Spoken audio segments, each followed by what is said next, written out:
As a popular member of college, the majority of you may not know him as a welfare sort of guy, from being as loud as he was as a threat to as he is on the hockey pitch. But I've had the privilege to get to know him properly, and I can guarantee to you he's the most approachable, positive, non-judgmental and trustworthy friend you can wish for. These are all invaluable qualities in the position of welfare. When I first met Ryan, we were actually paired together as reps, and I enthusiastically ran up to him going, "Hey, number one," like that, and we'd never spoken. He turns out he didn't know we were paired together. He must have thought I was just slightly verging on insane, but nonetheless came back with, "Hey, number two." So he just tells me he's very non-judgmental. Since then, he's never failed to cheer me up when I needed it, from random little texts, just like whenever I've not expected them, to being 1, 2, or 3 day ones in love shack and I've been flagging those of it. Beyond all this, on a serious note, he's got incredible time management skills. He does DU hockey, whilst also having a really highly demanding degree. And his commitment to quit DU hockey shows how seriously he's taking his position. And lastly, Ryan has what it takes to continue the job Catherine has begun in updating welfare and bringing it around to being the core part of college social life. He knows how to have fun, so from organising various campaigns that go on throughout the year, to keeping the momentum going with all college socials, to just being a good presence at Tea and Toast.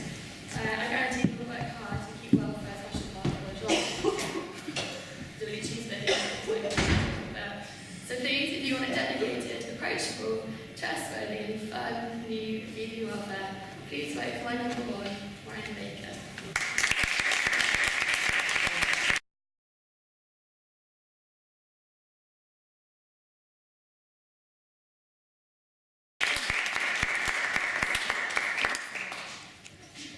Hello everyone, so it's with great pleasure that I get to propose Rachael Boyce for the role of VP Welfare. I do so not only as a good friend, but also as her college granddad, and I think that's a fact which is a testament to the fact that she is an excellent advocate for the college welfare system. She's been on the junior welfare team since she started for about 1.5 years now, and she's night trained as well, so she has a really fantastic understanding of just what is required in the role as VP Welfare. She's an excellent listener. She's non-judgmental, and more than anything, she's approachable, and you can talk to her about absolutely anything. She is the epitome of the Hatfield spirit. She's been involved in anything and everything in college, from the boat club to the netball club, co-president of Tea and Toast, not to mention prepping, and of course her most recent success. Most of you may not remember Friday night, but of course Rachel had a huge hand to that, and I think that is a huge testament to her ability not only to be part of the college, but also to lead an absolutely fantastic team on behalf of the college. As a VP, I think she's already demonstrated all the skills she needs. She's great at managing her time, and her organisational skills are second to none. She's already worked closely with some of the new members of the exec, and I think she can continue to do that in her role as VP. She's an excellent decision maker, and I think will be a great asset to the exec. I'm going to keep it short, so to conclude, Rachel is one of the most friendly and approachable people I know, and if that doesn't really persuade you, then the fact that she's offered to bring in baked goods to welfare hours really should. So thank you very much.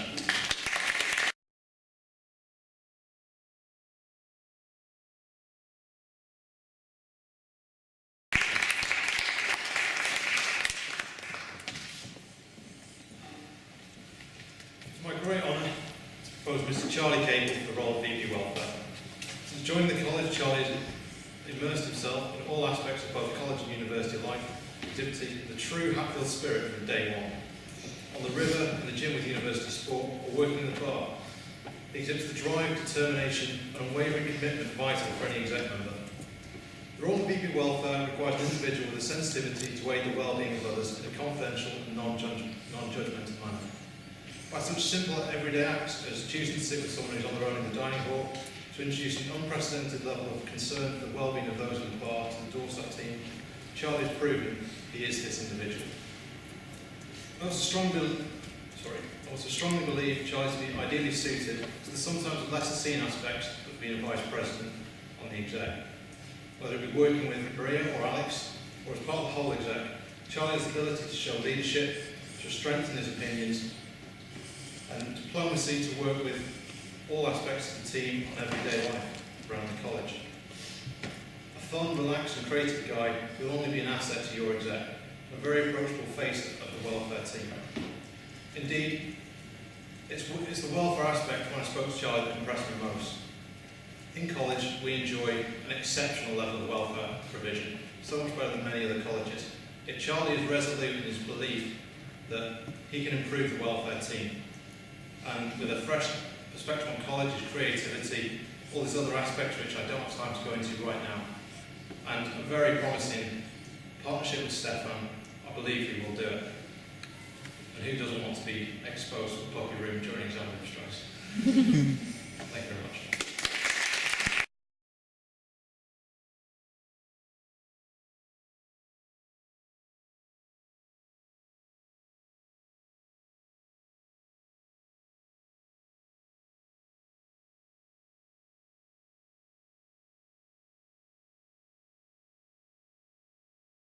In college who don't think welfare is particularly relevant to them and don't use the system even if they might need to.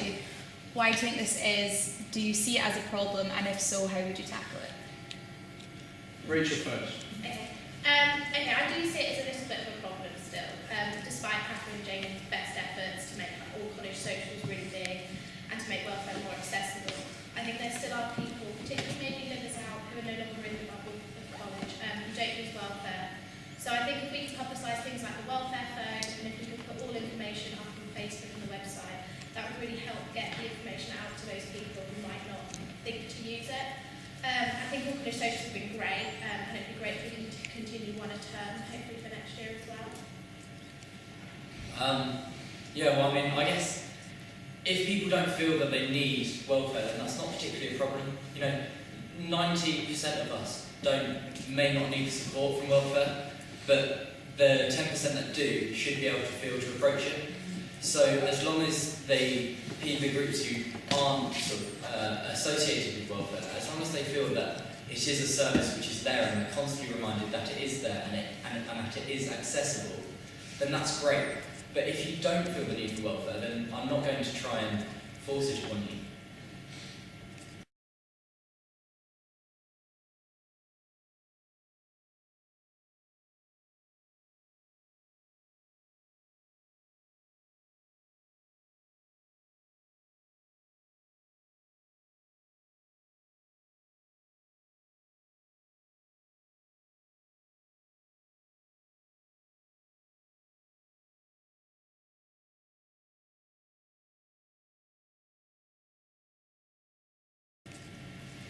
Okay. Okay, so this is a scenario question. During drop-in hours, a student tells you something very personal which they say they've never told to anybody else before. While speaking to them, you become worried for their well-being, but they ask you to promise not to tell anyone else. What do you do? Charlie first. Well, obviously, welfare is an advisory service, so I would tell them where sort of the best source of information to go, or who it's best to speak to. If it's a serious health issue, then I'll strongly recommend that they go to the doctors. If it's an emotional issue, then I would put them in contact or tell them how to contact the appropriate services. But as well as that, I would just support them. I would make sure that their problem or their issue is fully heard, and I would follow up with them. I would make sure that I build a relationship with them, so that their drop-in hour or whenever they come in, it isn't just a one-off experience. I would make sure that I would make an effort to speak to them and to make sure that their problem is on the road to being resolved. I think it would really vary what the problem is, because I mean, if it's something that they've not told to other people before, it could be something really tiny that's a big deal for them, but it's not the biggest welfare issue. We have a policy in Capel that if they're a danger to themselves or to other people in college, that it gets reported to Anthony, and then it gets moved to the next level, and that he would deal with that issue. I wouldn't be able to promise them that I would tell anyone else because of that. But I think, yeah, you just have to keep the support network going, particularly if it's the first time they've told someone, so like you're that first point of call, so you can signpost them hopefully to places like the counselling service, or to Anthony, or to like, if you think someone else in the welfare team is more appropriate to deal with it, you can say, why don't you try different drop-in hours as well, so that the issue is resolved.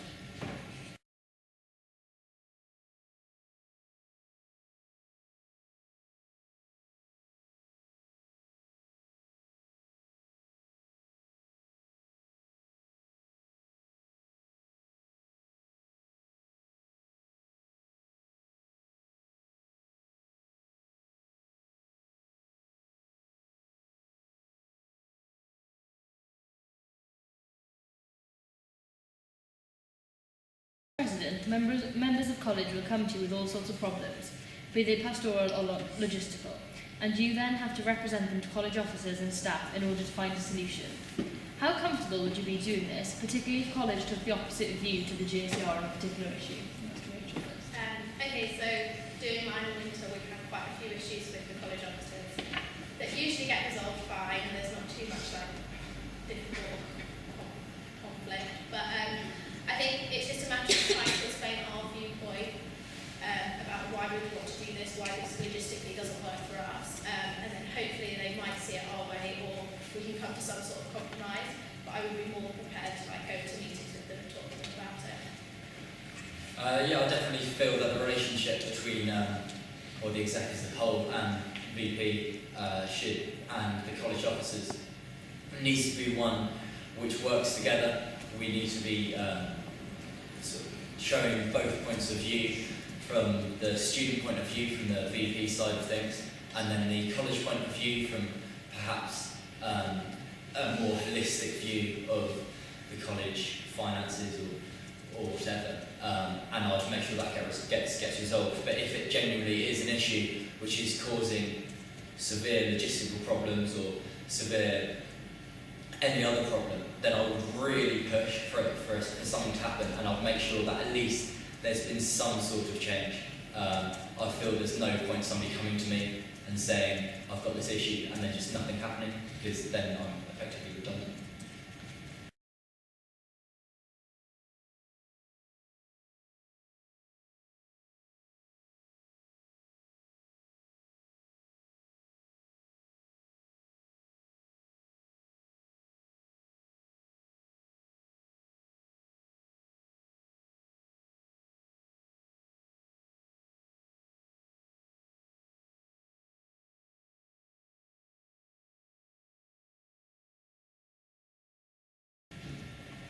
Okay, campaigns can change year on year depending on like the whim of the DSU officer at that point. And while sometimes they're relevant to the university as a whole, maybe they wouldn't be to Hatfield as a college. How would you deal with this, and specifically, how would you get college interested and involved in your campaigns? Well, a key part of my manifesto was making welfare fun. It covers serious issues, but I do really think that even serious issues can have some element of enjoyment, particularly in a campaign which may not be entirely relevant to all the students, or the students may not even think it's entirely relevant to them, but actually it is.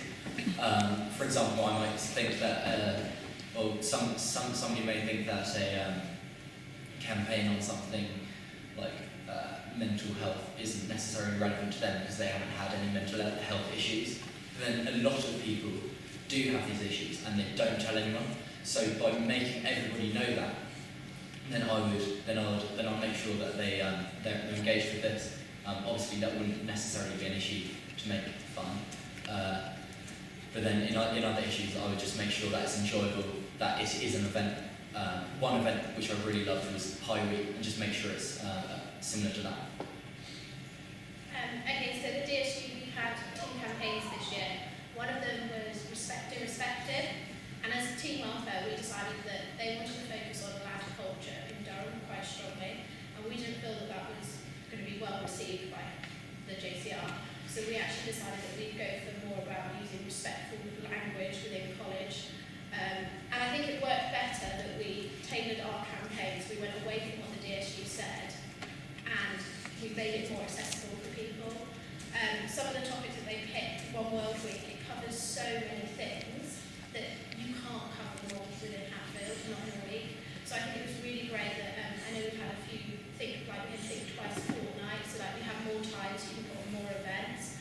So yes, the DSU, it's great that they put out these campaigns, but I think within Hatfield we can sort of pick and choose the elements that we want to focus most on. And then obviously we can signpost to the DSU events as well, so make a really big 2-week pack with welfare events.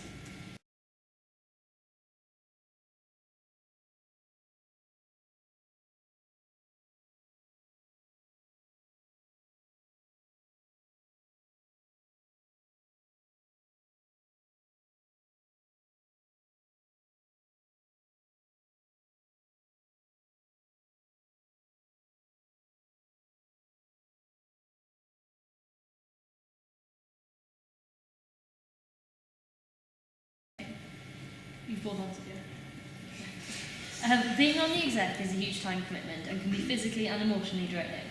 As VP Welfare, how would you go about looking after your own welfare as well as that of the other 9 members of your team? Okay, so I have done quite a few things this year in college, and I think if I was to take the role of VP Welfare, I would know that I'd have to cut down on some of my other commitments, which I'm more than happy to do. Looking after my own welfare, I don't see it as a big issue because I have such a big support network of friends here, and I've got a support network of my family back home. And I think even, I know the issue of living out and living in is a bit controversial, but living out, you're in a house where you can just, you can shut the door and you can relax and you're not in college. Like, if there have been things that have been stressing you out, you can go home, and it's so nice to be able to eat dinner in your pyjamas and not have to get changed to go to the dining hall or something. Like, you can literally slob out and just relax. So I think that actually is a benefit in this case by looking after your own welfare.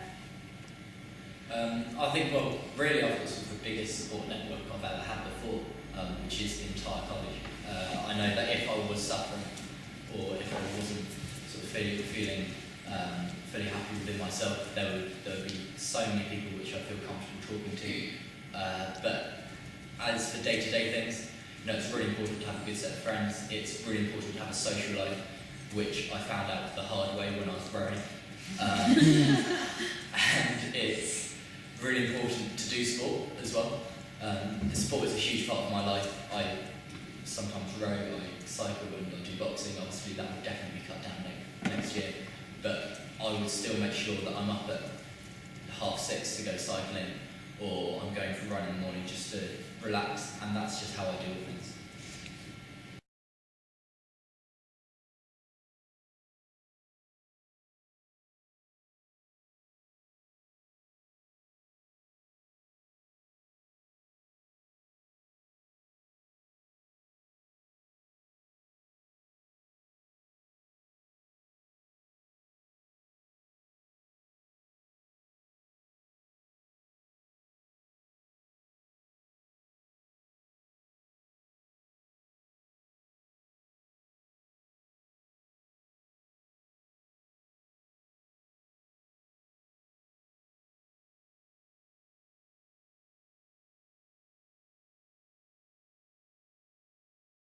College who don't think welfare is particularly relevant to them and don't use the system even if they might need to. Why do you think this is? Do you see it as a problem, and if so, how would you tackle it? Rachel first. Okay, I do see it as a little bit of a problem still, despite Catherine and Jane's best efforts to make all college socials really big and to make welfare more accessible. I think there still are people, particularly maybe livers out, who are no longer in the bubble of college, who don't use welfare. So I think if we could publicise things like the welfare phone, and if we could put all information up on Facebook and the website, that would really help get the information out to those people who might not think to use it. I think all college socials have been great, and it'd be great if we could continue one a term, hopefully for next year as well. I guess if people don't feel that they need welfare, then that's not particularly a problem. 90% of us may not need support from welfare, but the 10% that do should be able to feel to approach it. So as long as the groups who aren't sort of associated with welfare, as long as they feel that it is a service which is there and they're constantly reminded that it is there and that it is accessible, then that's great. But if you don't feel the need for welfare, then I'm not going to try and force it upon you. Okay. This is a scenario question. During drop-in hours, a student tells you something very personal which they say they've never told to anybody else before. While speaking to them, you become worried for their well-being, but they ask you to promise not to tell anyone else. What do you do? Charlie first. Well, obviously, welfare is an advisory service, so I would tell them where sort of the best source of information to go or who it's best to speak to. If it's a serious health issue, then I'll strongly recommend that they go to the doctors. If it's an emotional issue, then I would put them in contact or tell them how to contact the appropriate services. But as well as that, I would just support them. I would make sure that their problem or their issue is fully heard, and I would follow up with them.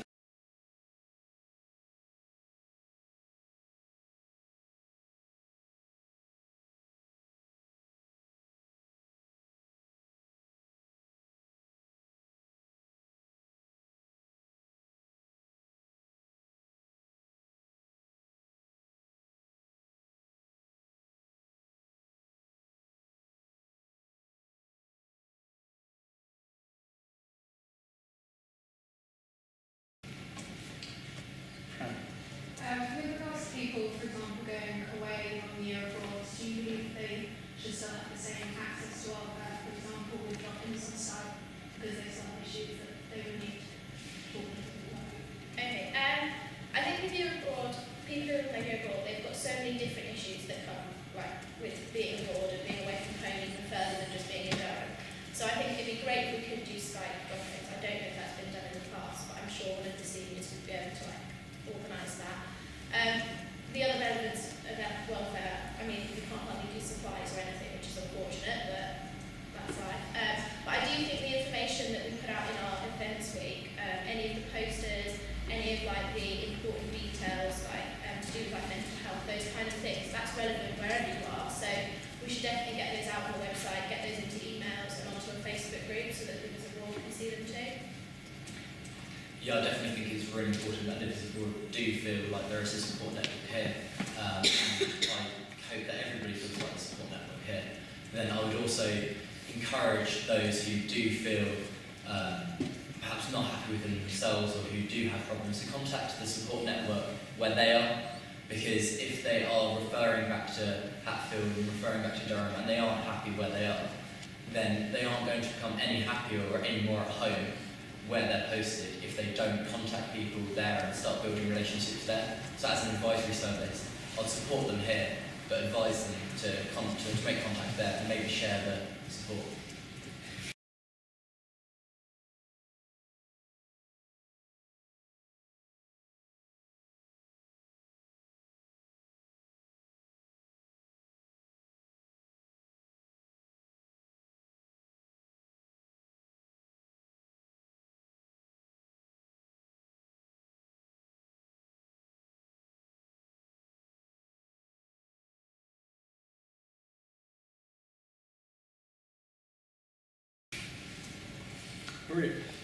Obviously, Catherine and Jamie made some changes to the welfare team this year. How would you structure the team in terms of junior and seniors to provide the best service to college? Well, one of my key points in my manifesto is empowering the junior welfare officers.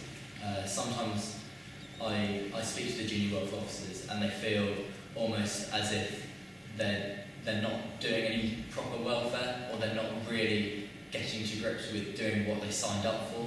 They sign up to help people and they sign up to do this, but then they're just sort of involved in the campaign side of things. So I'd really like to empower them, maybe if they can sit with the senior welfare officers in drop-in hours and just give them a bit more responsibility. And I think that's a really key issue within welfare, because it's no secret that we didn't have any applicants the first time round. So perhaps if the junior welfare officers did feel a bit more empowered, then they'd be more inclined to look to apply for this position. I'd have to agree to a certain extent that if you give out more responsibility to the juniors, they're definitely only just going to thrive and they're going to enjoy being on team welfare more and more. I think Jamie and Catherine have done a great job of introducing campaigns officer, and I think we could take that one step further. I know at Ryan Winter we had Hattie who ran the whole show and she was incredible. So if we could have maybe 2 campaigns officers who are juniors who actually timetable and plan the events weeks, so that they're mainly in control of what's happening, when things are happening, room bookings and stuff. I also think if we open up roles such as, I had a thought of a welfare secretary, because people who apply for secretarial roles in college tend to be different people who might apply for junior welfare, so we'd be tapping into a different friendship group to add to our welfare team. And everybody, loads of people want secretarial experience and stuff, so I think that would be really popular. But yeah, I just would improve and continue what Jamie and Catherine have done, keep it streamlined and have roles for everyone within juniors. Any other questions? Right.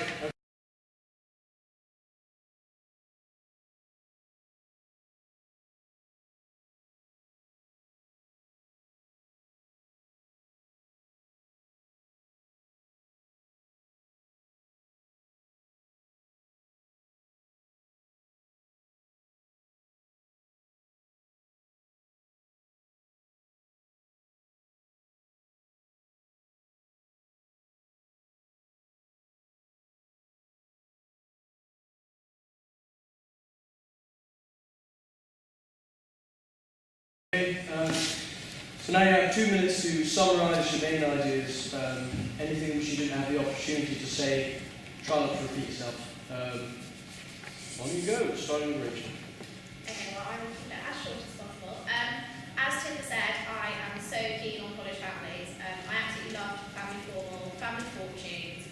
I think that we've done some really good events this year. We've done, the speed dating was so well attended, and it's all about meeting new people, spreading out through college. So to extend on that, I'd really love to introduce Family Brunch to bring some others out into college. And I'd quite like to introduce a what to expect when you're expecting pamphlet, because I think Parenting Night has kind of a negative atmosphere for welfare side of things and alcohol awareness. So it'd be great just to put out pamphlets saying, like, you know, just remember freshers might not have drunk that much before or something, and then put in a list of all the events at the back that they could go to with their family. So if we already had pre-planned Family Fortunes and all of those, then everyone would know when they were and they could message around their family and get everyone involved. I would really love the opportunity to be VP Welfare, and I'm so glad that it's been opened up to others out, so thank you very much. When I first applied to Durham, I found out I got into Hatfield, and I told one of my rowing coaches who went to Durham, and I said, I'm going to Hatfield. Oh, you're not going to Hatfield. He started saying all this, and I was thinking, oh no, what's going on? Turns out he's from Castle, but we're friends now, it's fine. And I could not have been more excited. I came here and there's just such a, like, I remember driving down here and seeing everyone banging their pots and screaming, and I just had this huge grin on my face. And I just really feel at home here. I'd love to give something back to the college. I really want to introduce some strong leadership into welfare. I really feel like with a strong directive, taking a new look at the dynamic of welfare, how it's all structured, giving responsibility to the junior welfare officers, you know, including everyone. I really feel like I can make a real difference here, and I'd love the chance to prove it to you.